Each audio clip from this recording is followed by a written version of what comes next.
জাতীয় প্রতীক আসলে শাপলা, কিন্তু আপনারা যদি সংবিধানের 4-3 অনুচ্ছেদ এবং 1972 সালের একটি অর্ডার আছে এবং 72 সালের এই জাতীয় প্রতীক নিয়ে একটি রুলস আছে, এগুলোর একটি কম্বাইন্ড রিডিং আপনারা দেখেন, সেখানে দেখবেন যে 4টি আলাদা স্বতন্ত্র উপাদান নিয়ে জাতীয় প্রতীকটি গঠিত।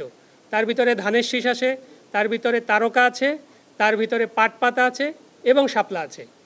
এই 4টি আলাদা উপাদানের মধ্যে ধানের শীষ আপনারা জানেন ইতিমধ্যে বাংলাদেশ জাতীয়তাবাদী দল বিএনপির প্রতীক, তারকা একটা দলের প্রতীক এবং পাট পাতা সোনালী আঁশ আর একটা দলের প্রতীক আছে। এছাড়াও জাতীয় ফুল হিসাবেও যদি আপনি এটাকে ট্রিট করেন, জাতীয় ফল কাঁঠাল আরও অন্য একটি নিবন্ধিত দলের প্রতীক হিসাবে রয়েছে।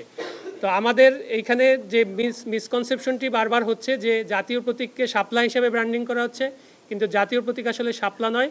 জাতীয় প্রতীক হচ্ছে 4টি আলাদা আলাদা উপাদানের সমন্বয়ে গঠিত একটি প্রতীক এবং সেখানকার মাপ কী হবে, সেখানকার রং কী হবে, সেখানকার ব্যাসার্ধ কী হবে, ব্যাসার্ধর রং কী হবে, এগুলো সবই 1972 সালের যে অর্ডারের শিডিউল এবং 72 সালের যে রুলস সেটার অ্যাপেন্ডিক্সের মাধ্যমে এটি সম্পূর্ণভাবে স্পষ্ট করা আছে।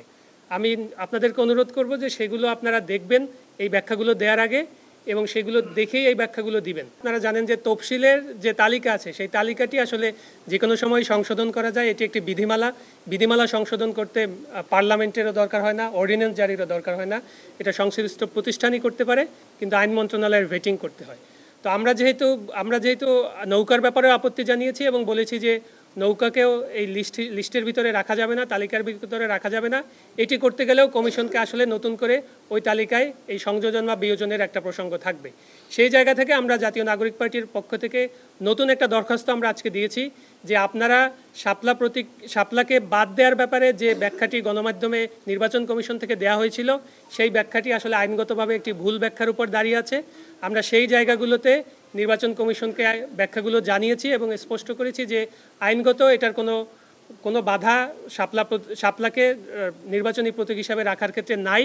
সেক্ষেত্রে আমরা নতুন একটি দরখাস্ত আজকে নির্বাচন কমিশনে জমা দিয়েছি যে শাপলাকে আগে এই প্রতীক হিসাবে তালিকায় অন্তর্ভুক্ত করা এবং জাতীয় নাগরিক পার্টি যদি নিবন্ধনের শর্ত পূরণ করতে পারে এবং নিবন্ধন দেওয়ার ব্যাপারে ইতিবাচক সিদ্ধান্ত গ্রহণ করে তখন যেন আমাদেরকে এটি বরাদ্দ দেওয়া হয়। কমিশন যেটা হয় যে যখন একটা দরখাস্ত দেওয়া হয় কমিশন এই দরখাস্তটা গ্রহণ করেন এবং তারা এটা বিবেচনার আশ্বাস দিয়েছেন আমাদের। এটার ব্যাখ্যা হলো 3টা প্রতীক আসলে আমরা চাইনি। আপনারা যেটা দেখবেন যে নির্বাচন কমিশনের যে একটা প্রেসক্রাইব ফর্ম ছিল সেখানে দফা 6-এ উল্লেখ করা ছিল যে আপনারা দল হিসাবে কোন প্রতীক আপনাদের বরাবরে সংরক্ষণের জন্য আবেদন করেন।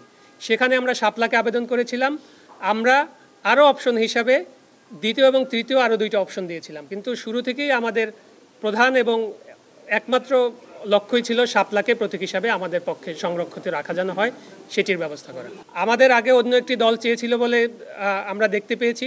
সেক্ষেত্রে আমাদের ব্যাখ্যাটি হলো যেহেতু ওই নিবন্ধিত রাজনৈতিক দল তারা যখন নিবন্ধন পায় তখন নির্বাচন কমিশন থেকে তাদেরকে কেতলি মার্কা বরাদ্দ দেওয়া হয়েছিল।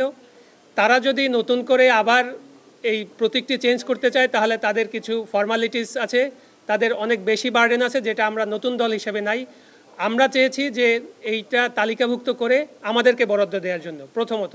দ্বিতীয়ত হচ্ছে নির্বাচন কমিশন যখন নীতিগত সিদ্ধান্ত নিয়ে এই বিষয়টি আইন মন্ত্রণালয়ে ভেটিংয়ের জন্য পাঠিয়েছিল যেখানে শাপলাকে রাখা হয়নি, এরপরে কিন্তু ফার্স্ট অ্যাপ্লিকেশনটা নিয়ে আমরাই এসেছি।